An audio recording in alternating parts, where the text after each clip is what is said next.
Ang posisyon po ng Iglesia ni Cristo ay ito. Kung ano ang tama at kung ano ang nasa mga batas natin, yun sana ang dapat pairalin.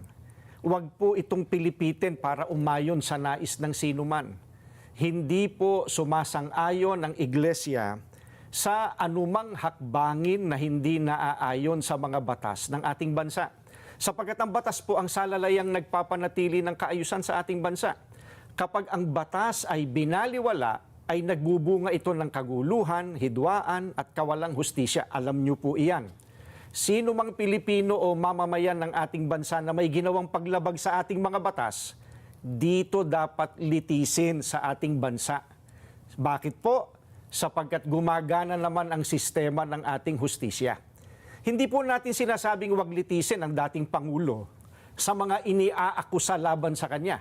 Ang saganang amin po, nagtitiwala ang Iglesia ni Cristo sa integridad at kakayahan ng hudikatura para pagpasyahan ng ganitong bagay at usapin.